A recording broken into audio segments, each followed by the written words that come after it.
Good day, ladies and gentlemen. Thank you for standing by. Welcome to the Playstudios second quarter 2021 earnings conference call. At this time, all participants are in a listen-only mode. A question and answer session will follow the formal presentation. Please note that this conference is being recorded today, August 11th, 2021. I will now turn the conference over to Mr. Joel Agonaugh, Corporate Secretary and General Counsel. Please go ahead, sir. Thank you, operator, and hello, everyone. By now, everyone should have access to our second quarter 2021 earnings release, which is available on the Playstudios website at www.playstudios.com in the investor section.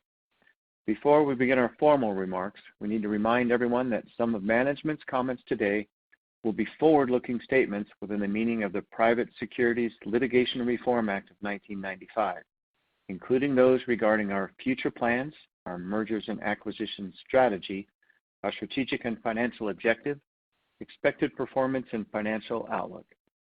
Forward-looking statements are statements about future events and include expectations and projections, not present or historical facts, and can be identified by the use of words such as may, might, will, or expect, should, anticipate, or other similar terms. Forward-looking statements are subject to numerous risks and uncertainties that could cause actual results to differ materially from what we expect. Therefore, you should exercise caution in interpreting and relying on them. We refer you to our SEC filings for a more detailed discussion of the risks that could impact future operating results and financial condition. These forward-looking statements are made only as of the date of this call. We do not undertake and expressly disclaim any obligation to update or alter our forward-looking statements, whether as a result of new information, future events, or otherwise, except as required by law. During the call, management will discuss non-GAAP measures, which we believe can be useful in evaluating the company's operating performance. These measures should not be considered in isolation or as a substitute for our financial results prepared in accordance with GAAP. A reconciliation of these measures to the most directly comparable GAAP measure is available in our second quarter 2021 earnings release on the www.playstudios.com website and on our Form 8-K filed with the SEC today. Hosting the call today, we have Andrew Pascal, Playstudios Chief Executive Officer, and Scott Peterson, Chief Financial Officer of the company. They will provide some opening remarks, and then we will open the call to questions. With that, I'll turn the call over to Andrew. Thank you, Joel, and good afternoon, everyone. Welcome to the Playstudios Q2 earnings call, our first update as a publicly traded company. I'd like to start by taking a moment to welcome our newest shareholders and to thank the Acquiesce team for their partnership and support. Becoming a public company is an important milestone as it provides us with the standing and resources we need to realize our full potential. So please know that we're grateful to our extended group of stakeholders, partners, and advisors for embracing our vision and supporting our plans.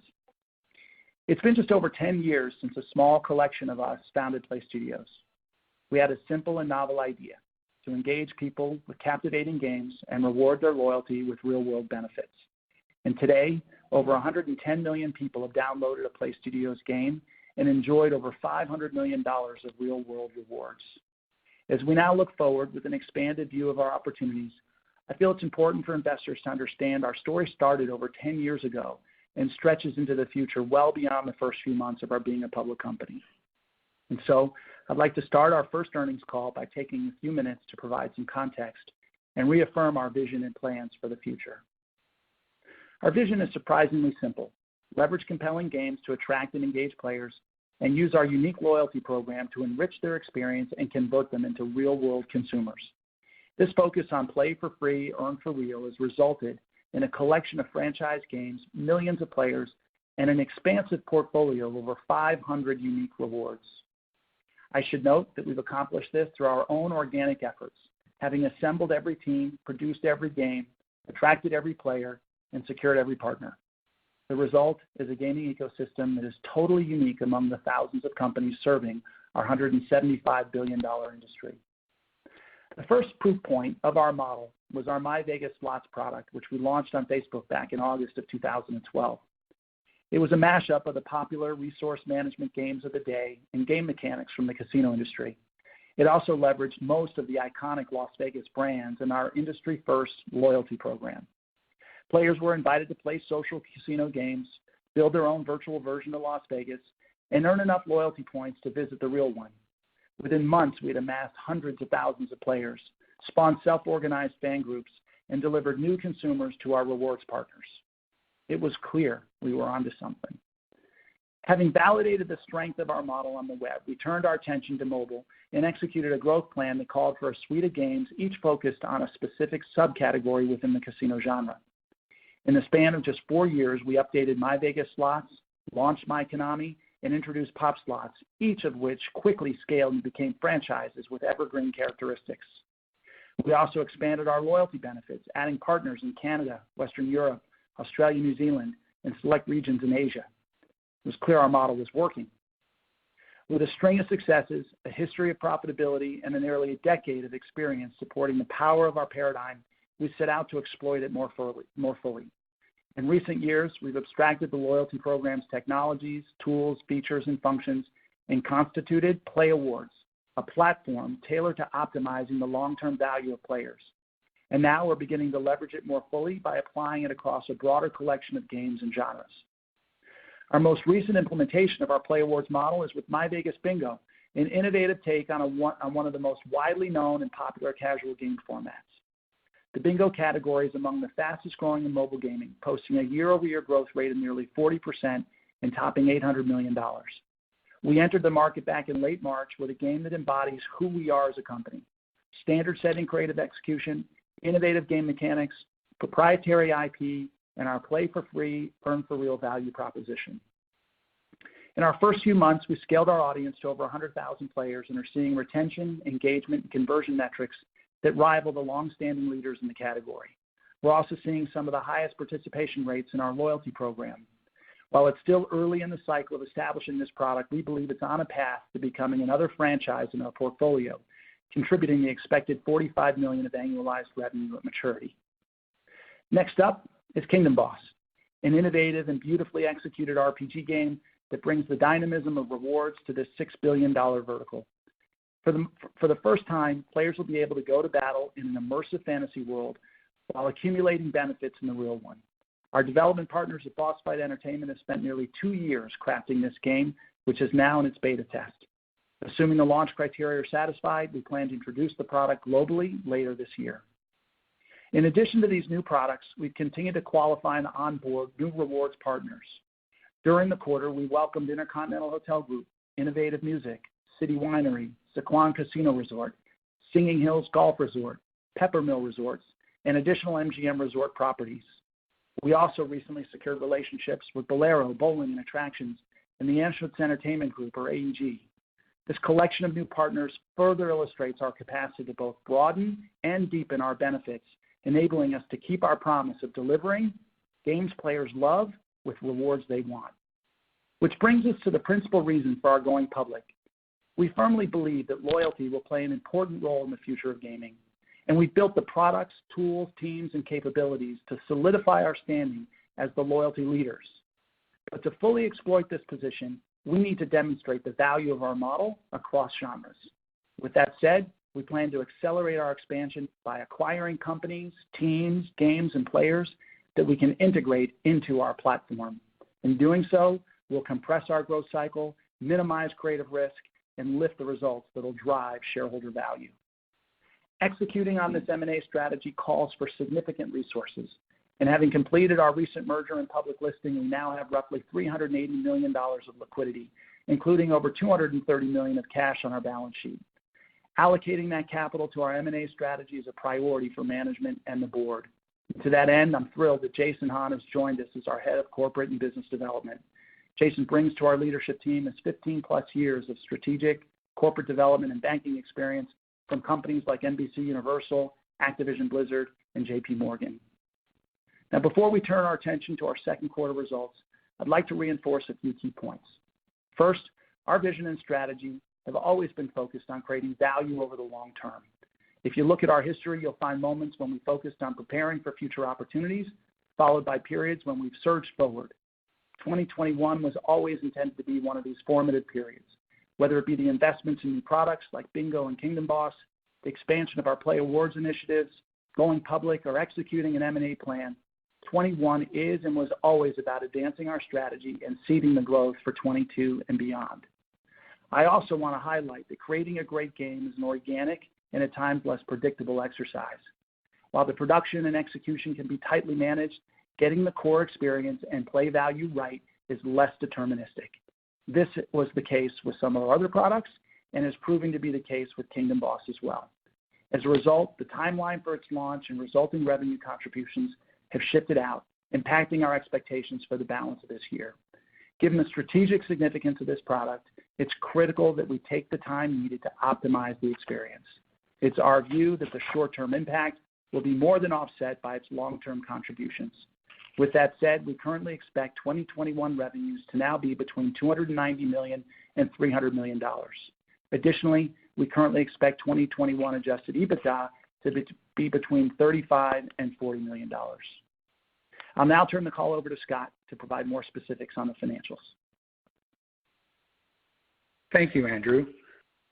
We are pleased to report $70.8 million of revenue during the second quarter of 2021.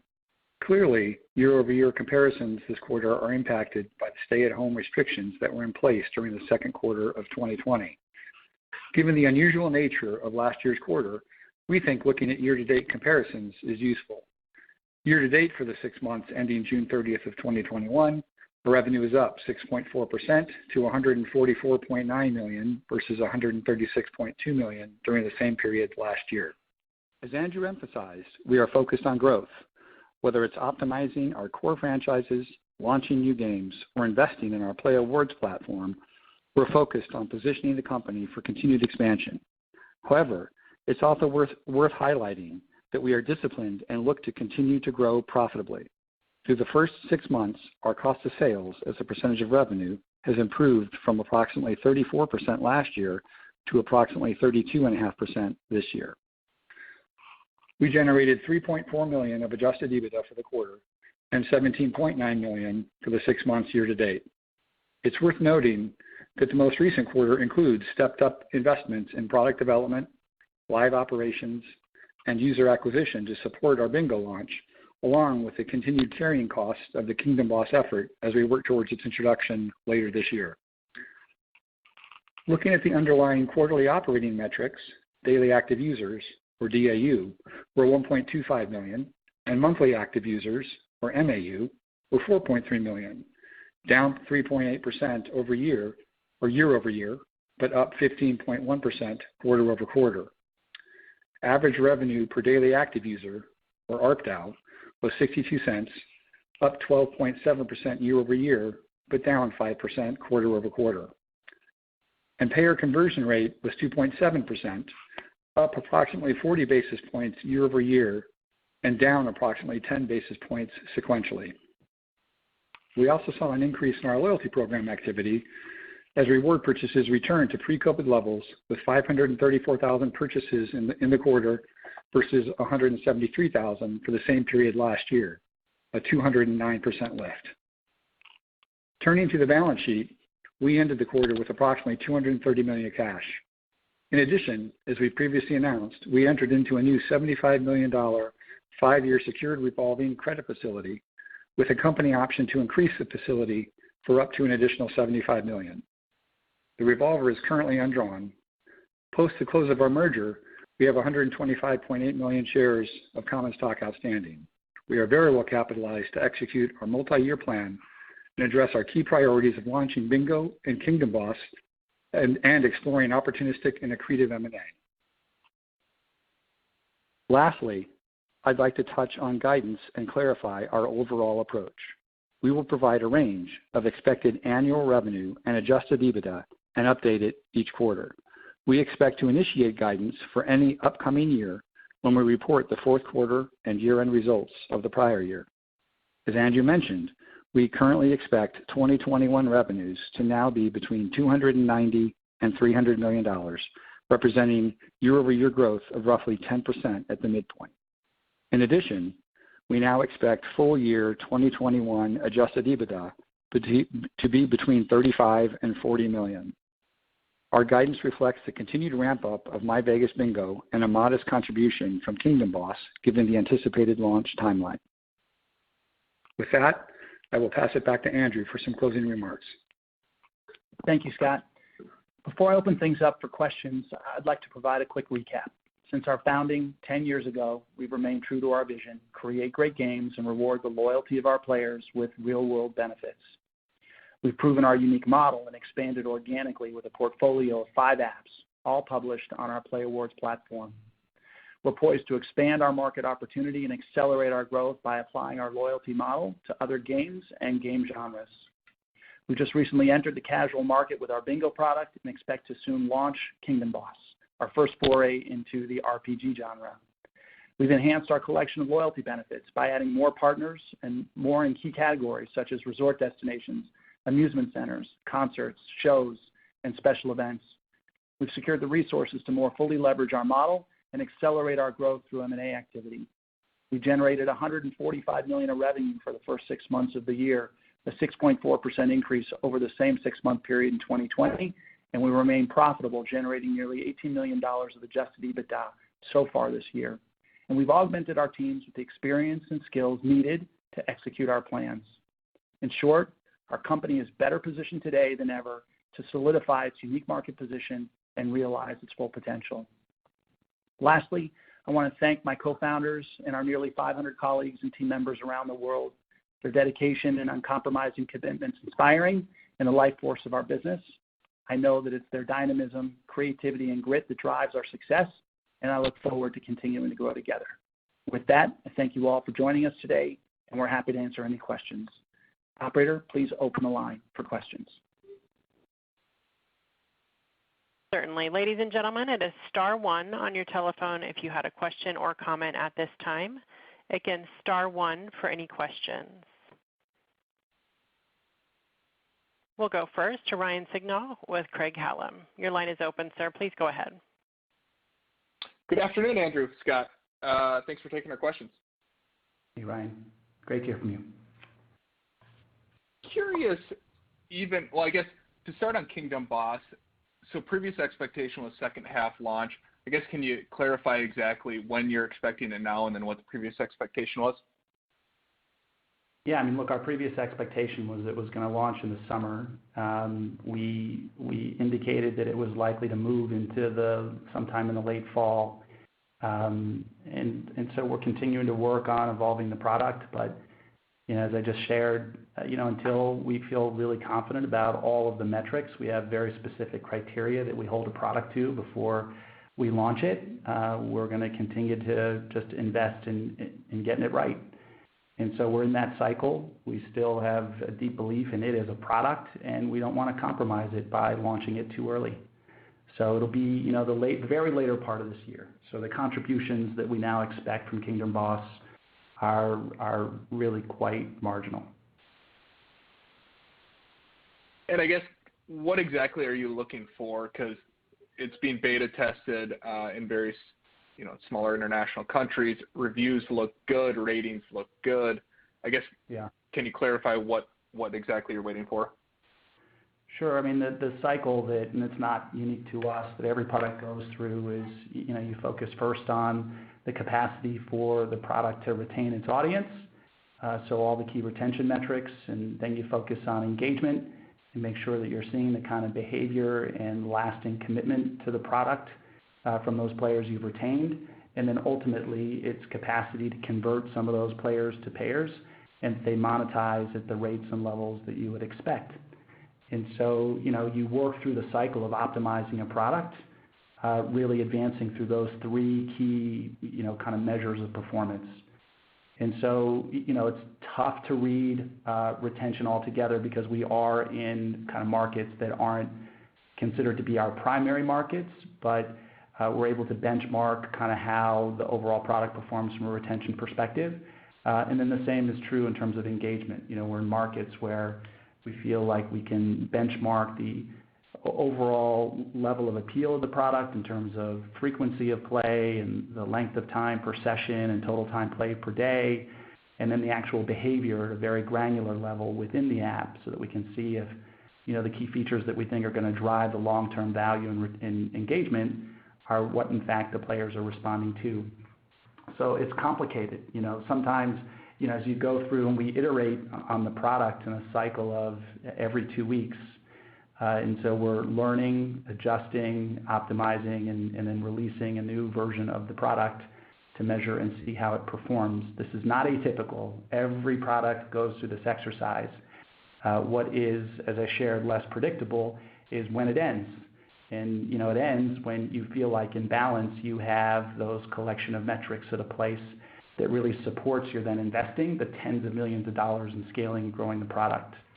I would also share that when you first launch a product, you attract all these early adopters, people that are avid within that particular genre, and they oftentimes establish this core base of what are referred to as golden cohorts, users that are going to play the most intensely, and it serves as the foundation for the product that you're going to scale and grow from.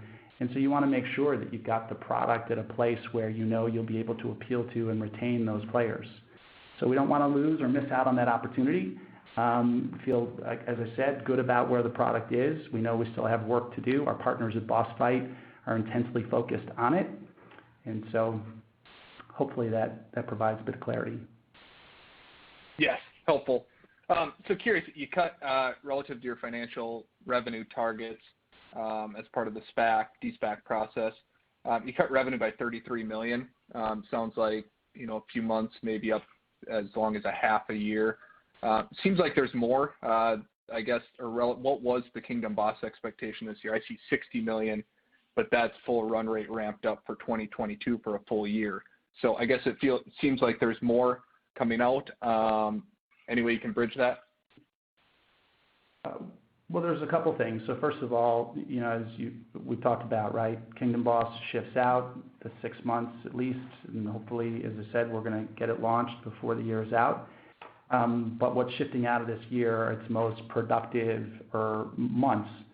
So, a substantial amount, a majority of the adjustment is a result of shifting out Kingdom Boss. What we had shared previously is that Bingo launched about 6 weeks later than what we originally anticipated. We're really excited about Bingo and its reception and what we're seeing from the players that are engaged with the product. Like others, what we are seeing in the market from a scale and growth perspective is higher CPIs. And like a lot of our peers, we're kind of working through the changes in the UA market so that we can optimize how it is that we continue to scale and grow that product. So there's a modest adjustment coming out of Bingo, but as we shared, we fully believe that at maturity that product's going to accomplish and achieve all the things that we expected from it. So, between the more modest delay in Bingo, the environment that we're seeing as we continue to scale and grow it, and then, of course, as we just talked about, the shifting out of Kingdom Boss, those are the principal reasons for the adjustment that we made. And then not looking for specific 2022 guidance, obviously, at this point, but given you did give financial targets just recently there and knowing what you know now, both these games will be launched. I guess what's your confidence in organic revenue as well as the EBITDA margin expansion in 22 and beyond? Look, we think that the core portfolio is going to grow, and that we're also, as it does, we're going to see some margin growth and expansion. I mean, that was a key part of our story. I mean, as we continue to scale and grow and take advantage of a bunch of things we're doing operationally, we're going to see our margins expand and drive the kind of profitability that we forecasted.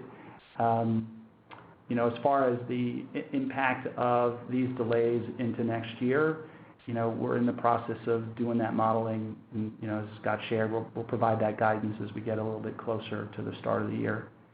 But suffice it to say, if you really look at where we're going to exit this year relative to what was expected, there'll be some impact to next year, and we'll sit down and provide some clarity around that, as we work through that exercise. One more for me. We've seen significant strength and rebound in Vegas. casino results as well as just visitation trends. Your apps have trended a bit closer to the casual game peers without that loyalty attachment. Any thoughts, I guess, on Vegas' strength just as a correlation to the business, or is it more about kind of the mobile game industry overall? Thanks. Yeah, no, appreciate the question.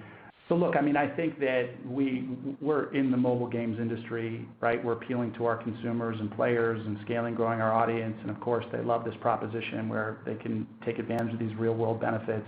And they are, we shared just a moment ago, Scott highlighted the fact that we are at pre-COVID levels in terms of in-game purchases of the rewards. People are taking advantage of these benefits.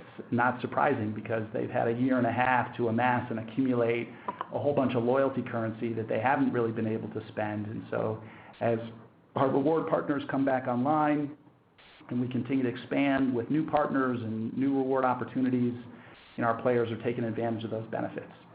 And so as they kind of burn through a lot of the loyalty that they've accumulated, we would then fully expect that the program will start to have some of the kind of aspirational qualities that motivate the long-term engagement as people then work towards get even more rewards that they want. So that's what we kind of expect. So, there's some correlation to just the interest in people getting out and traveling again and enjoying a lot of the benefits that we offer. But we are a mobile game company, and so the fluctuations in the market, affect us just as they do everybody else. Great. Thanks, Andrew. I'll hop over. Thanks a lot. Turn it over to others. Okay, cool. Thanks, Ryan. We'll go next to Mike Hickey with Benchmark. Your line is open, sir. Please go ahead. Hi, it's Dirk on behalf of Mike Hickey. If you could help with a couple questions, maybe start with talking about how you're leveraging your award partners for user acquisition and tie that into Kingdom Boss as a different genre and how you plan to utilize that. Sure. Look, I think it's one of the strengths of our model is that particularly when we onboard a new partner and we work through the initial exercise, they're kind of getting settled into how to leverage and make use of our platform and our channel and our network of players, that we also in turn resolve how best to partner with them to drive the acquisition of players for us. So we do a lot of that with our different partners. It's why we've always enjoyed pretty healthy organic growth. We firmly believe it comes from, to a meaningful extent, the marketing that's being done on our behalf by those partners. As it relates specifically to Kingdom Boss, we talked about over the last 6 months as we marketed our SPAC transaction and merger, we talked about the need to expand the portfolio of partners that we have so that we have benefits that really align and fit with what we expect to be the audience for Kingdom Boss. And so the group's been hard at work, and we've done that. We've onboarded, bowling and amusement centers, new relationship with AEG, other concert venues. So, there's a bunch of new partners that we believe are absolutely going to align with that particular audience. Also, some esports partners. So there's a ton of new categories and new inventory that really is intended to appeal to, or we went after it specifically for Kingdom Boss. And then can we hop to M&A for a minute, just given the challenges a lot of the mobile guys are having with IDFA? Can you speak to how you see that as a driver potentially for future deals? Sure. So look, we're now actively in the market, advancing and looking for opportunities that we think are well suited for us. As we've also talked about, we think that our platform is going to allow us to really drive the performance and lift of products that we acquire and more deeply engage players that we acquire. And so we're really committed to this. It is, as I shared, the principal reason for our going public was to have the currency that we can bring to bear to go execute on an M&A strategy. And so it's been great that we just recently hired Jason Hahn. He's been a fantastic addition to the team, and he's dug right in. And so we're, as I said, looking at lots of different opportunities to really accelerate our growth through acquiring the right types of products. and networks of players, and ideally also really passionate, capable teams. So it is a primary focus of ours. It'll be a really significant driver of our growth going forward. Great. And one last one from us. One of the larger competitors noted some player engagement weakness from those added early this year. Have you noted anything similar within your player base? No, I mean, I would say not specifically. I mean, I think like what we've heard and see from our peers, the more recent environment and how we go about sourcing players has kind of been changed up a bit. I mean, obviously a lot's been made of Apple's deprecation of IDFA and the fact that it calls for a very different approach to acquire players. And so, not surprisingly, as you tend to open up or relax, or you don't have the same capability to really target very specific types of players, you're casting a broader net and you're acquiring a lot of players that you may not have otherwise. And so I think that for many impacts both retention as well as some of the engagement metrics that you see. Now, in spite of that, we continue to see really healthy retention. The costs of acquiring users have gone up, and so we've moderated our pace as we continue to work through and understand how best to deploy our resources and ensure that we continue to get the returns that we expect. But nothing from an engagement perspective that I would say is noteworthy. Thank you. Yep. Thank you, Dirk. We'll go next to Martin Yang with Oppenheimer & Company. Your line is open, sir. Please go ahead.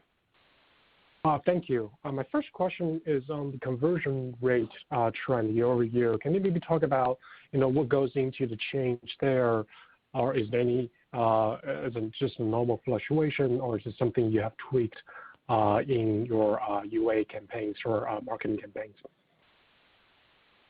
So just to be clear, and conversion rate, you're talking about the percentage of players that become payers. That's right. Yeah, as opposed to the performance of the conversion rate with our advertising. So, the PPU and the advances in PPU are a result of a very deliberate focus on our part. To be fair, some of it's a function of the DAU erosion that we and many others have seen. But they're very real increases in PPU that we see within our portfolio, and believe that there's a lot of opportunity there. So our capacity, to hold on to players for an extended period of time is proven. What we see, and particularly as we benchmark ourselves to our peers, there's a lot of opportunity for us to continue to convert more of that audience to payers. As we do, that's what's going to drive that organic growth that we've alluded to. So we fully expect that PPU will continue to grow, and that there's also opportunity even on the revenue per paying user to improve as well. So, we're intensely focused on continuing to optimize how we extract value out of our existing network with our existing products. Thank you, Andrew. So with more award partners being signed on, have you seen a change in user behavior and their redemption rate for those real-world rewards? So, as I said, the way the funnel starts is with kind of the purchases in the app, and then we track to see what the ultimate fulfillment and use of those rewards looks like. There's typically a lag, as you can understand, because a lot of our rewards are destination-based. So people buy them, then they make their plans to travel, and then they go consume them. And so, I think we're just now finally getting to a place where the volumes are such that the statistics are meaningful and can be relied upon to kind of signal to us the trends. I mean, with that said, we're seeing really healthy engagement with the whole program. It's hard, I think, to draw conclusions just yet because, as I mentioned, during the course of COVID, our players have amassed an enormous amount of loyalty currency that they're now finally able to spend on stuff they want as all these rewards have come back online. And I would also share, there's a lot of them that aren't fully back online yet. A lot of the cruise partners and shows and concert opportunities, things like that, buffets, which are hugely popular with our audience, those are not yet come back online yet, and they're among the most popular of our rewards. So, The fact that we're seeing, purchase volumes that rival where we were pre-COVID, with a lot of the most popular inventory still not yet even back online in the platform that's coming here shortly. We're really pleased with what we're seeing from an engagement perspective. Thank you. My last question is on Opex. Can you go into the breakdown of each of the Opex items and discuss whether the second quarter is a good indicator for the run rate for the rest of the year? Yeah, from an Opex perspective, and we didn't provide granular detail in terms of the specific line items. What I can tell you is that we have been investing in new studios in markets where we can tap really great talent, but far more affordably, which means that we can expand our capacity at a much lower cost per employee. And so that's been an area of focus for us for about the last year. And before you can fully benefit from that, you have to scale up those teams and get them to a place where they fully understand the tech stack and tools and your development pipelines. And so we're working through that exercise, and then we'll be able to leverage those resources more fully. So, we're nearly 100 people in Belgrade, building out a studio in Vietnam. We have another distributed group that works globally. And so those are some of the initiatives that are going to allow us to refine our cost structure going forward and service our products more affordably. Hopefully that's some color that kind of signals that our expectation is that our cost structure is going to improve. And certainly from a margin perspective, we're going to see more flow through going forward by getting better leverage out of our capacity. Andrew, I would just also highlight that there was in the quarter there's $7.5 million of merger-related expenses, transaction bonus, and charitable contribution that was detailed in the merger agreement and is listed as a reconciling item in our adjusted EBITDA reconciliation. So those are most of those are in G&A. So those aren't necessarily recurring. Well, they're not recurring. Right. Any other comments on sales marketing for the rest of the year? No, just that we're going to be continuing to support the existing portfolio. Our investment rates have historically been, between 18-20% of revenue. Obviously, the new products, which are earlier in their cycle, we invest in far more aggressively. And so we'll continue to invest in and ramp Bingo. We fully expect that product will continue to grow throughout the balance of this year. We've moderated the pace a little bit in terms of the rate with which we're investing, as we're kind of sorting out kind of where are the opportunities for us to source the right players for that product. On a blended basis, UA investments for this year will be a little bit below what was originally anticipated, obviously also as a result of shifting out Kingdom Boss. So, thanks for the insight. Cool. Thank you, Martin. As a reminder, ladies and gentlemen, it is star one if you had a question or comments. We'll move next to Greg Gibas with Northland Securities. Your line is open, sir. Please go ahead. Great. Hey, Andrew and Scott. Thanks for taking the questions. I guess just to be clear on guidance, revenue down $33 million. You kind of mentioned that the majority coming from Kingdom Boss being pushed 6 months or so, and then Bingo 6 weeks later than expected. Wanted to ask, I guess, are there any other factors or assumptions with your other games in the portfolio that are changing, or have those assumptions mostly remained unchanged? Look, from our perspective, we talked about the fact that the first quarter was stronger than what we had expected. We enjoyed pretty healthy growth. We exceeded most of our market peers. And then we fully expected that would normalize coming into the second quarter, and that's the way it's played out. And so, as we look forward, we believe that we're going to see growth from our core portfolio, but modest growth, which was generally what we had always forecasted. The growth drivers, were more attributed to the new products that we were launching. But as I just highlighted, we believe that there's a lot of opportunity in our core portfolio, and the teams are working hard, and there's some exciting stuff that's going to be coming into the market across each of the products between now and the end of the year. So, generally speaking, the performance of the core offering through the first half of the year is generally in line with what we expected. Okay, great. And if I could follow up on My Vegas Bingo's launch, it seemed like it was a strong launch, better than you expected, but just wanted to kind of ask, how that launch went relative to your expectations and maybe relative to previous game launches, and if there's any metrics or numbers you can provide there.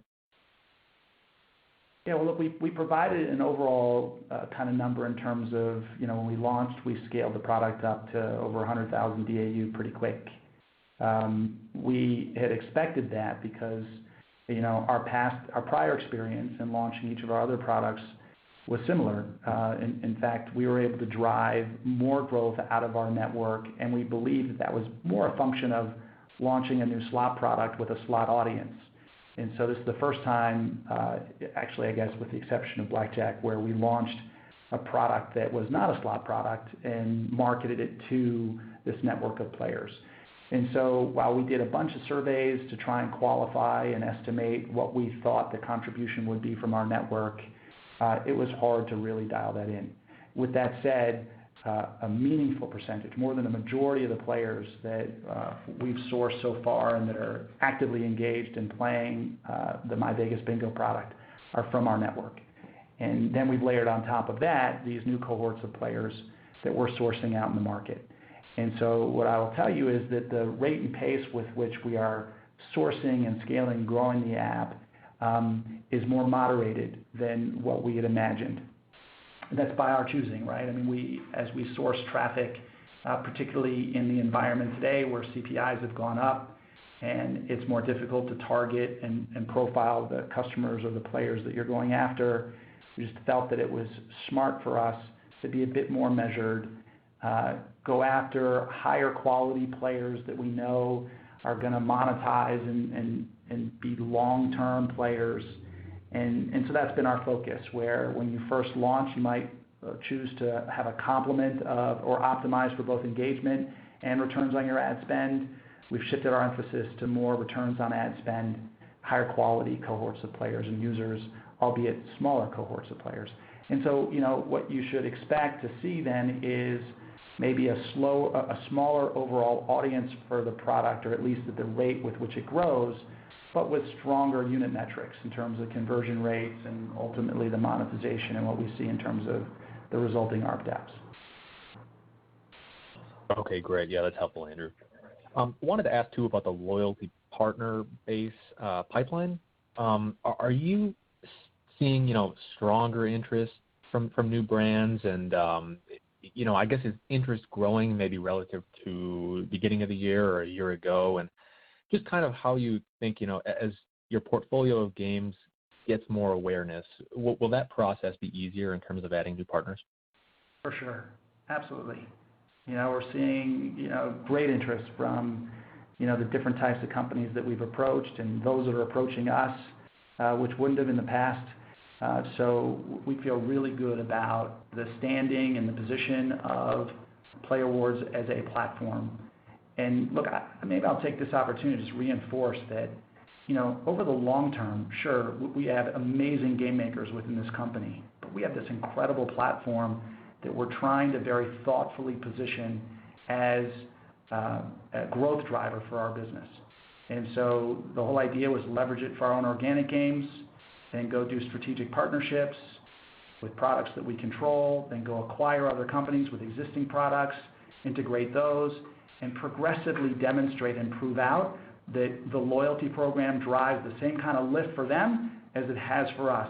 In the cycle of doing that, continue to enrich the tool set so that when we get to the end of that cycle, we're in a position where we can open the platform up and really let the marketplace grow and expand with far less intervention on our part. That's when we unlock, in my view, enormous value.